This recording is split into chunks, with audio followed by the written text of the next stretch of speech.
Hello there, and welcome one and all to this special podcast. For those of you who don't know who we are, I'm Peter, he's Ralph, and together we are the podcasters. Peter and okay. Anyway, today, see, I could go like that because I don't know on the recording whether you're going to go. Anyway, today we are going to ask the question: is AI going to take our jobs? And the particular spotlight. Take your job. Well, that would take my job, yeah. With particular spotlight in this episode on equity research. We may actually turn this into a mini series looking at different jobs. So let's see how this goes. I searched high and low, obviously, for the top equity research analyst, the finest research analyst that the world has to offer. And when I stopped asking them and they kept on ignoring and ghosting me, I then thought, who else could I ask? And it was Ralph. So with that, I mean, quite frankly, incredible introduction. I think that we ought to start talking about equity research because it's something that I kind of refer to every now and again when I'm writing Watson's Daily, saying something like the analyst at Morgan Stanley, or banking analysts at Morgan Stanley are saying this, or that kind of thing. Those banking analysts write research, and their job, they are equity researchers. So, however, I thought I'd just quickly say that as a tie-in, but as we have a real live tame equity research analyst or ex-equity research analyst, I thought, why not go to the source? So what is equity research? What is the job? And why might people think that it's in danger from AI? Yes. First of all, normally you have a better introduction. Normally you say I'm a genius. Today you said I suck. So I'm sulking now, and you can do your podcast yourself. You can roll it up. And then exactly. Let's not go. Right. Sorry. Okay, fine. Joking aside, I hope this is joking. Anyway, this part of the introduction aside, well, equity analysts, I'm not going to go into all of the job. I mean, basically, what we are talking about today is AI going to take our jobs? And so I'm going to sort of try to explore that a little bit with a focus on my ex job. And the reason is only because that's the only job I really know. I know the ins and outs, and I know the world in which this job sits. Everybody is an insider to one job, but an outsider to all the others. And the danger is always that as you are an outsider looking at our other jobs, these jobs may appear to you to be overly simple, but they're probably only simple looking because you don't know what they actually entail. And as a consequence, one might be tempted to assume or conclude that AI will have an easy time taking over tons and tons of jobs. Indeed, that is the sort of sentiment which you might get if you just read the headlines in the papers these days. And so this is the sort of, maybe if you turn it into a mini series, it will be the tenor of this particular series. This is certainly what we're going to discuss today. So in response to your more general question, what's equity analysis? I mean, these are the sort of people who analyze the financials of companies with the goal to pronounce buy or sell or hold recommendations, with a goal to discuss the financials with fund managers who will have to make a buy decision or sell decision for their own funds. So take company X and you're a fund manager, you wonder whether you should add this particular value to your portfolio. You, of course, will have your own view. You will have the view of the in-house analysts, and you will have the views of all the so-called external, the so-called sell-side analysts on Wall Street or in the city of London. Depending where you work, you collate all of this information, and out of that you fabricate a professional view which will lead you to add or sell a particular company in your portfolio. So that's basically the framework in which equity analysis sits, and the job of an equity analyst specifically Well, it has tons and tons of facets, of course, but I guess that the one of the backbones which you need to do, not just regularly but continuously, is to analyze the financials of the company and come up with a view of how these financials might affect the stock price performance of the company in question, or perhaps you will have certain commercial ideas of where the financial dynamics of the company might go medium term, and in association with your findings, you will then say, okay, this is a good stock. It's currently undervalued. Given of what I think the financials are going to do, you should buy the stock or you should sell the stock. Just got to interject there. Just so from a ex salesperson and headhunter point of view, just thought it'd be worth here just jumping in and saying that the sort of people that will become equity research analysts, it does depend on what sector you're covering. So for more generalist type sectors, like let's say retail or retail or something like that, then you have tended, in my experience, you've tended to have people who are qualified accountants. So by and large, it's first time passes ACA accountants from Big Four, and with some kind of selling kind of personality. That's the general kind. That's the thing.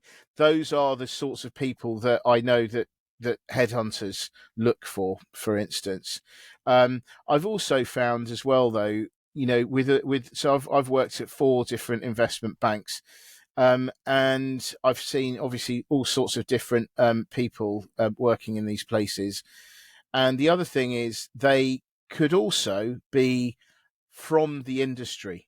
So it could be that someone who's in the telecoms team may have, prior to being in the city, worked in Vodafone, for it. And I don't mean a shop. I mean, working as in strategy or something like that.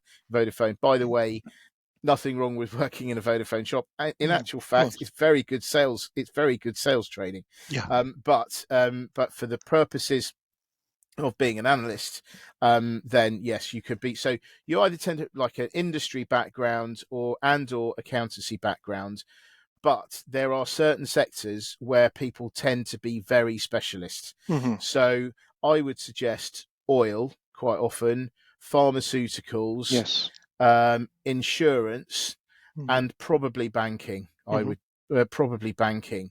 And those are because there are specific. So, for instance, with pharmaceuticals, you have to be very au fait with all, drug names and diseases and things. So you know which one goes with what. Oil is again fairly, quite specialist. So you tend to get people from the oil industry because it's a funny industry. Unusual, and there are so many moving. I mean, lots of industries have different moving parts, but I think that oil seems to attract people. It seems to attract people who are from the industry.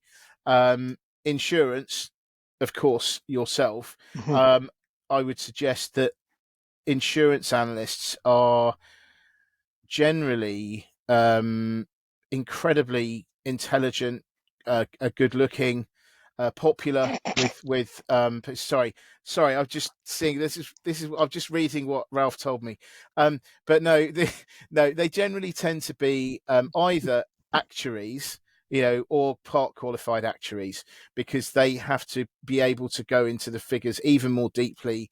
The valuations are slightly are kind of different to other sectors. Banking, kind of similar, but it's not quite as specialist, I would say, as as for instance, insurance analysts. Because I mean, for instance, I do remember at the company that both you and I worked at, there was one guy who was, I think he was. Oh no, actually no, it was the other way around, wasn't it? He started off as a banking analyst and then went to do consumer goods or something.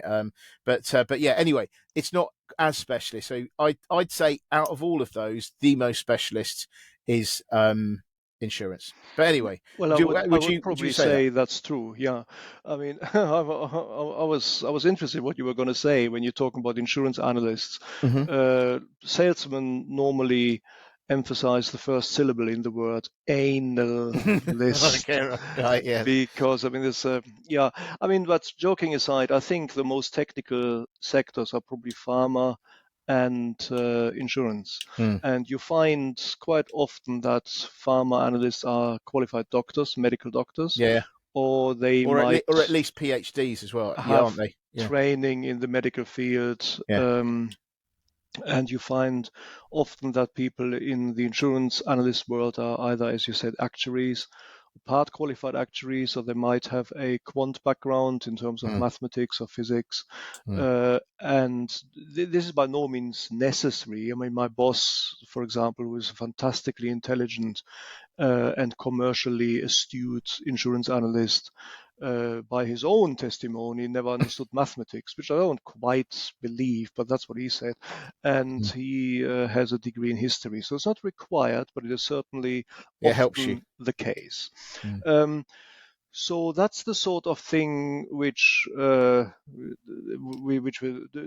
the sort of person we're talking about, mm-hmm, and this person works in an environment where it is necessary to look at the financial information of the companies. And in the context of our question, is AI going to rationalize an equity analyst's job away? What I was thinking I do today for you guys is to just focus, get my sort of magnifying glass out and focus on one particular aspect mm-hmm, of an analyst's job. That's analysts in general, but of mm, course my job is insurance, so I'm going to look at this with examples from the insurance world. mm-hmm. Okay. There are lots of things which an insurance analyst, which any analyst needs to do. An important part of that is the writing of what is called a note. A note is a written analysis of financials with a commercial angle around it. And there are lots of types of notes, again, which fall into even that bucket. Some of it you might have heard Peter mention is a sort of generic term of maintenance research. That is the sort of research which is it's a thankless task. You have to write it. If you don't write it, you will get criticized for it, and it will be to your detriment as your professional standing. But if you do write it, or when you write it, you don't tend to get a lot of credit for it. No. People say, well, you have to write it, but yeah, thank you for that, but Yeah. this It's didn't almost really used. add much value, did It's it? almost used as an insult. Yeah, it is. Some people. Salesforce would use Yeah, it as an yeah. insult. It's like what the phrase would go something along the lines of, "What is this? This looks just like this. All this is just maintenance Yeah. research." Well, Is the sort of thing that in people would say. our sort of monthly or weekly meetings with the Salesforce at my longest standing broker, the Mm, Salesforce would just recurrently say, "Yeah, this is all very interesting, Ralph. You've written like 20 notes in the first month of the year, but it was all maintenance research, was it?" I mm, was thinking, well, yeah, but what would you have said if I hadn't written any of them? mm, For starters, you wouldn't know any of the numbers. mm, You wouldn't actually know what the companies had said. mm, But mm, anyway, so maintenance research is important. It is important in particular if it is absent, because then you get mm, censoring a word starting with B mhm, here by the Salesforce. mhm, And within the maintenance research, there are also various nodes. These are all results nodes. That means that the framework here is that every company reports their financial results 4 times a year. The mhm, big reporting events are the full year numbers, where you get full disclosure, and the so-called interim numbers, where they report half a year's worth of financial results. The quarterly numbers are not that interesting. When this happens, then this is announced, so you know the date when the results come out. And I would like to focus for you guys on what happens when the numbers come out. So what follows is a little bit of an insight for you of what an analyst does on results day. And I'm going to choose the full year numbers as an example because that is when you get full disclosure. And let's always remind ourselves we're not doing this we're doing this because it's fun, but not just for fun. It is always, the angle is always, is AI going to be able to replicate this type of job, which I'm now going to illustrate for you. So what we have here is full results day. It is the results day. You are in the office. It is 6 a.m. in the morning. The results are going to come out at 6:30. You know this. You're at your desk and you're waiting for the results. At their desk is also... Are you like this? Like your keyboard, if you imagine your keyboard, you're like that. You're hovering over the keyboard, ready to react. You are. At their desk is also your associate, if you have one. We are watching the screens. The associate has sort of prepared, if you like, the operating theater, which means the printer is primed, it's full of paper, it's switched on. I kid you not, that's important. If you have no, that's true. It's true. If you have to print off a 100-page document and the printer is clogged up, it hasn't got paper, every second will count later. Remind, it's 6 a.m. and nothing has happened yet, but that will later matter. So the printer is primed, it's full of paper, the models are open, they're up and running on your desk. The Bloomberg is tuned to the company in question because you need to know when the results come out. It is 6:29. What you just said happens at 6:29. Your eyes are glued to the screen, and at 6:30, if it is a German company or a Swiss company, on the dot, the numbers come out. If it's a sort of Italian company, probably numbers come out like a day later or something. That was a low blow. Or will they? So yeah, okay. Well, anyway, I could regale you with some anecdotes on this, but I won't do this now. So at 6, let us assume this is in fact a Swiss company we're talking about here. So 6:29, then the ticker, it ticks over 6:30. Bloomberg explodes. There are red headlines. There are lots of one-liners. They start scrolling through. The companies are releasing the press release with the key numbers to the journalists first. It all they will have flashing, had time to look through the press release and compose a number of one-liners. These one-liners just focus on the nitty-gritty of the results. Earnings are this, profits are this. Below consensus, expense ratio above consensus. I'm looking at the numbers just to get a general gist, whilst my associate is looking at the company website, because we haven't got the disclosure yet. The second the disclosure is coming out on the company website, my associate downloads all these documents and starts looking through them. He tells me numbers are out. I'm looking at the press release. I'm now reading the press release. My associate is pulling the numbers from the information which has just been made available and puts them in my spreadsheet. This spreadsheet is designed. That has taken years for me to design. It is designed to capture the spirit of the result. I have always looked at the company as a living, breathing thing. This is not just recording earnings growth or something. This is recording all the numbers which in their totality is going to give me a glimpse into what is happening here. So he's pulling out all the numbers from all the different things: earnings, profit, operating profit. The spreadsheet calculates expense ratios, combined ratios, return on equity.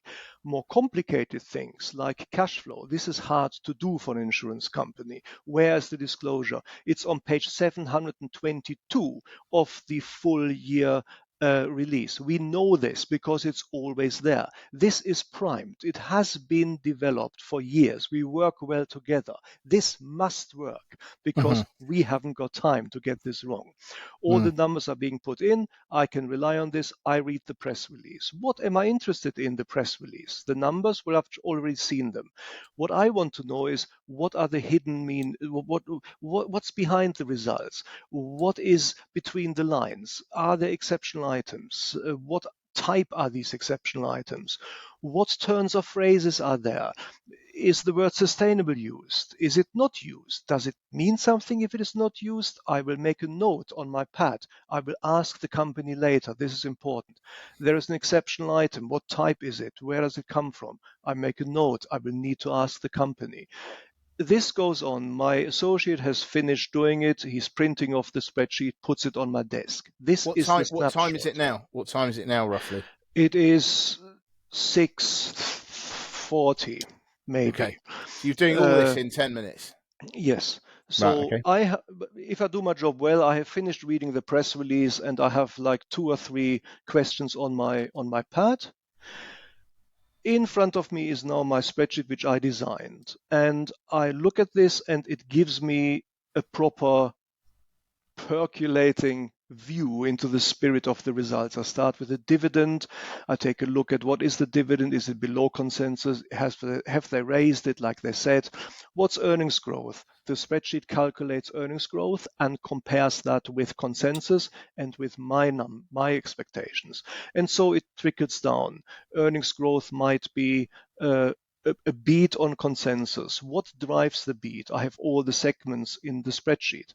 The live section drives the beat, the non-live section doesn't. What dominates in the live section? What dominates in the non-live section? I make a note. That's another question I need to ask the company later.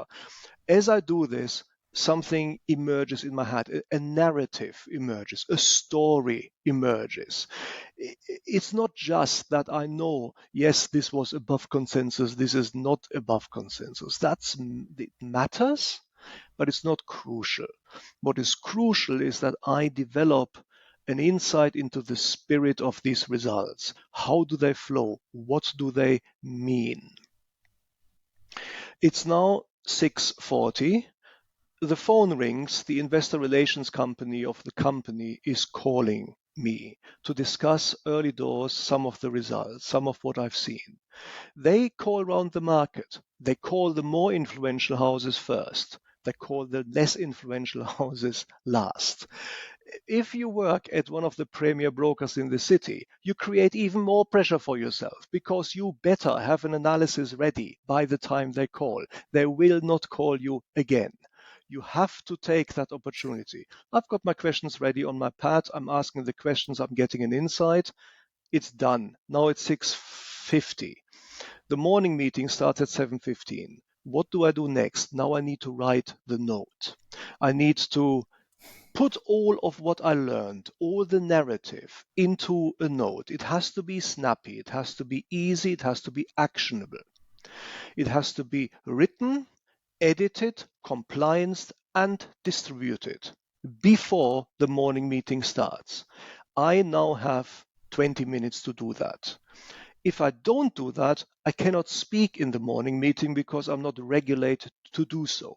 I can't front run information. I cannot speak to the sales force first. I need to distribute the note. That means that the information can be deemed to have been distributed to everybody. After that, I can talk selectively to people.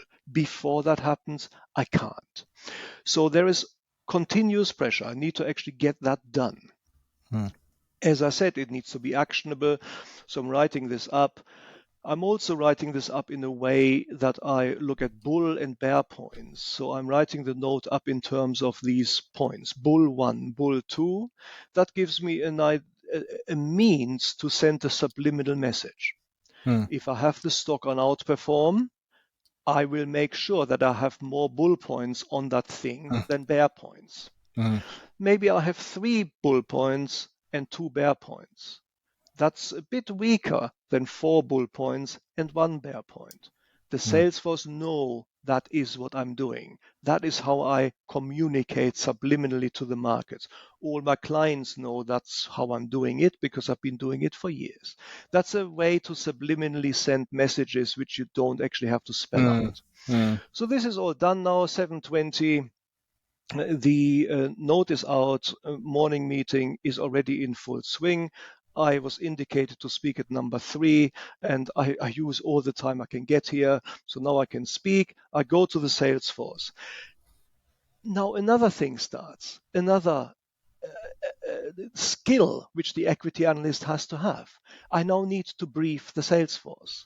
That needs to be done in a particular way. This is not just reporting numbers to the Salesforce. I need to get the Salesforce on board with me. I need them to look at the results in my way. If they don't, and if they contradict me, then I will not have the same market clout as if they're all on site and we speak with one voice. And so I do that. And what might I say? I might say, okay, earnings growth is 30%. That's headline growth. It's inflated by 2 exceptional items.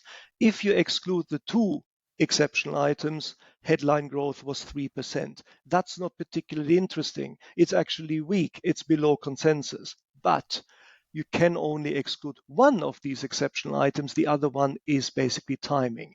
If you do this and adjust for it properly, the actual true earnings growth, which is underlying these numbers, is 10%, and that is above consensus.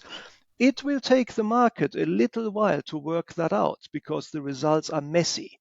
The reporting is messy. It's not clear that this is happening.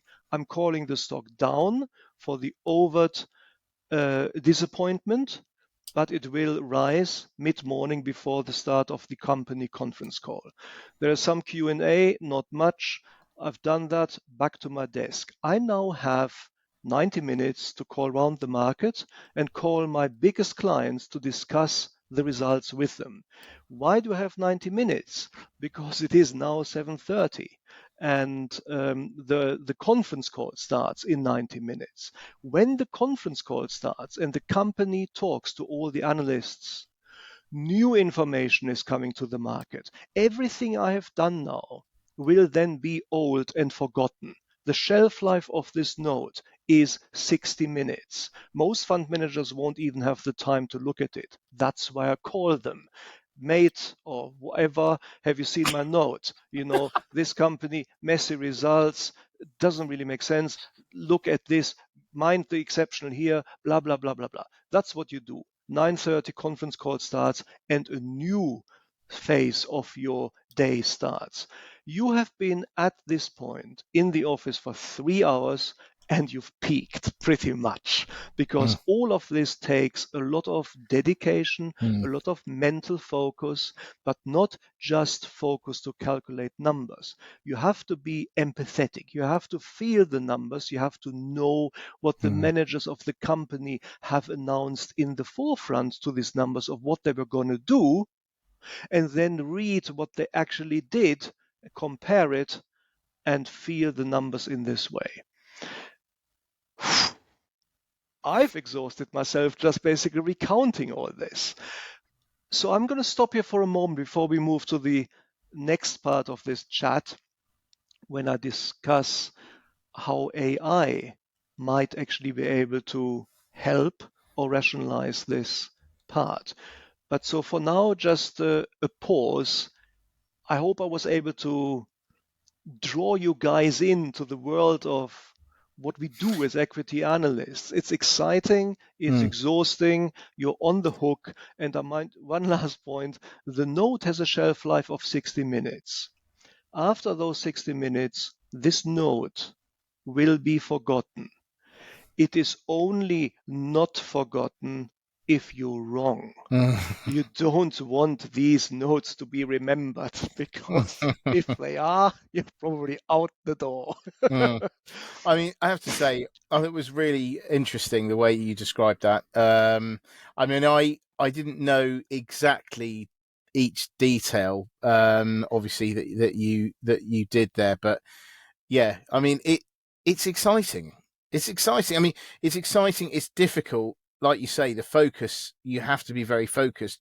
You can't be having a bad day, and so I'll just leave it, because you can't, because you not only will you get the pressure from the people like me on the floor, but you will get it from all the bosses, the clients, that absolutely, and the company. If you're not, if you're not properly prepared, but with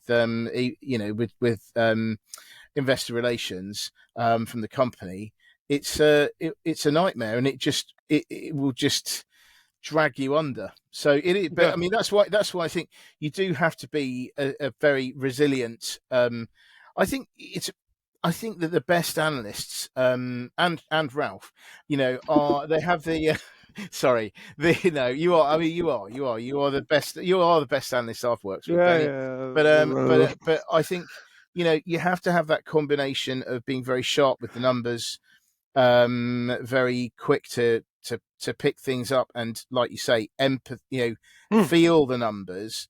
But then the other bit, which is very hard, is the communication of mhm. that, and being able to bring people with you on the ride.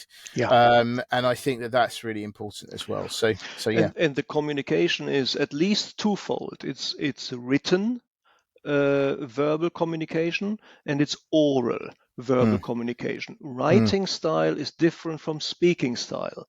And this is not just any speaking style. You're not on stage giving a speech. That is mm, something which you also do as an equity analyst, but it's a completely different way to communicate with somebody than if you're actually communicating something to a sales force who is your sort of amplifier.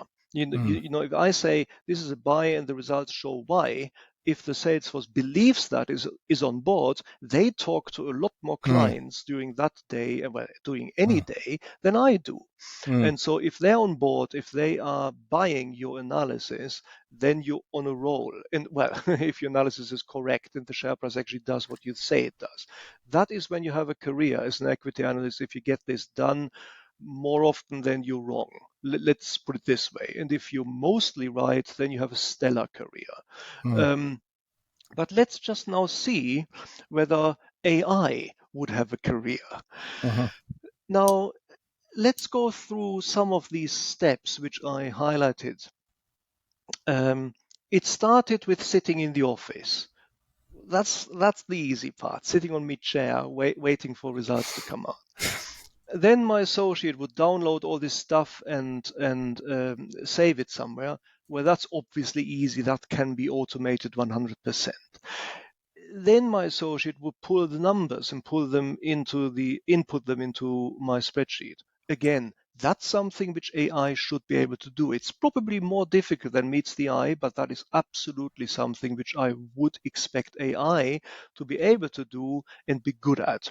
So that part of the process can be automated. So in other words, before I will have got to the end of my press release, the spreadsheet incorporating the spirit of the numbers will basically be on my desk if AI assisted me in this process.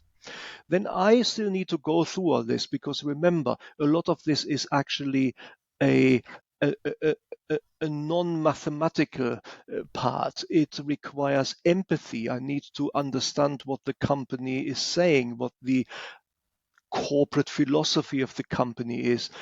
Does it matter that the word sustainable has been dropped from the statement on dividends? Does it not matter? I need to understand this. It's reading between the lines. That is difficult for AI to do. At the moment, it cannot do this yet. So for the moment, that part cannot be ceded to AI. But then I talk to the investor relations guys, etc., and I'm at the stage where I need to write it up.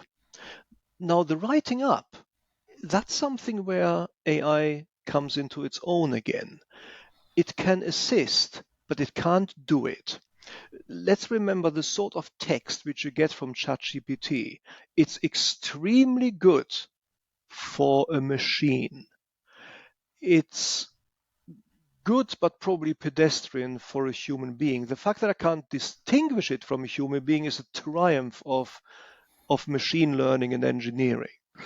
But if I compare it with a with an astute text written by a human being, it is just not yet good enough. But what I can do, of course, is I can prompt the AI, the LLM, the large language model, whichever it might be I'm using, to write up the note, and I give it guidelines. So I prompt it to say what I just said to the Salesforce, basically, or what at that stage of the process I am going to say to the Salesforce. I can prompt the AI to write. So I can basically say headline growth, underlying growth, this, that, and the other, share price down, then up. Write this up in a summary in the style of my other notes. You need to prime and teach the AI to do that. And then you basically say, and then write up the following bullet points: bull 1, bull 2, bull 3, and you just give the AI the information that you want to appear there. You actually do that, or your associate does it. The AI goes away and writes the text, and it will write that in what, 5 minutes? Towards the end of my career, I could do an easy one of these things in 15 minutes if the results are complicated in 30 minutes. And that was quick, or at least was quick for me. Other people were able to do it even more quickly. But an AI will be able to do it in 5 minutes, maybe 10. Then you top and tail, the note goes out, and that will be invaluable assistance to you, because all of that stuff, which you don't have to do yourself, will give you more thinking time, more time to prepare what you're going to say to the Salesforce. So sitting back from all of this now, I would say that, is AI going to take an equity analyst's job? Eventually, it might take all the jobs, who knows? Early doors at the moment, no. Not even what is arguably the least sustainable, the least long-lasting note in an analyst's arsenal cannot be done from scratch to finish from AI. So by AI. Can it assist? Absolutely. Will that be invaluable assistance? Absolutely. And will that forever be the situation? Of course not. We know how quickly AI develops, and what I'm saying today is probably going to be a lot different next year, certainly within 5 years' time. So what I will therefore perhaps conclude is to say that AI is as yet unlikely to take jobs which require an element of fuzzy logic, an element of empathy, an element of non-computational conclusions. And there are a lot more of these in an equity analyst's job than meets the eye of somebody who has never been an equity analyst.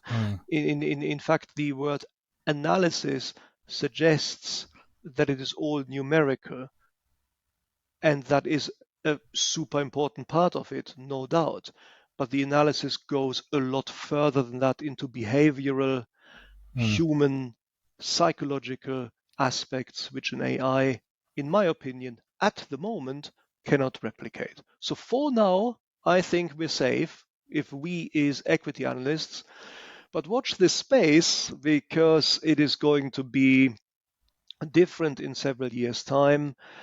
And I would probably recommend anybody starting out with a career to get as much education and skills as possible to set up a career in a field which has which relies least on purely procedural or mechanical means, because these are the ones, I think, which will be rationalized away, whereas the other jobs will probably, at least in the first next whatever inventor number 10, maybe even 20 years, be assisted by AI, but probably not rationalized. Yeah. No, I think that sounds fair enough. Yeah, I mean, I totally agree with that. I think that although we are talking about equity research here, actually that does apply to everything, really. So yeah. So, look, Ralph, thank you very much indeed. That was a really great insight into it all. I don't know. Took me back. Yeah, no, well, it took me back. I was imagining myself on the dealing floors and stuff, and it's different. It's also quite interesting because it's different. When I was broking in the UK, and I could see all of this going on, but then I was broking Japan, so I was broking a dead market, as they say, so not live time, and the procedure was a bit different. So it was quite interesting to see the contrasts and also the result of the result of the research that I saw when I was covering Japan versus the kind of research I saw when I was covering Europe. But anyway, thank you very much. Maybe can I just finish with one anecdote, small Okay. one, Yeah. because earlier I made an inflammatory comment on the punctuality of Italian companies. Mm-hmm. It actually once happened to me that a Italian company was poised to report at 7 a.m. Mm-hmm. At 7:30 a.m., nothing had happened yet. 7:45, I actually decided, okay, I'm going to call the company. So I called the company and I said, dude, where are the numbers? What's going on? And she said, what do you apologize? I'm going to do an Italian accent. I know I shouldn't, but I will. What do you mean?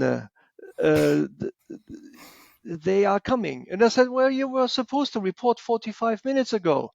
And she said to me, Ralph, don't be so German.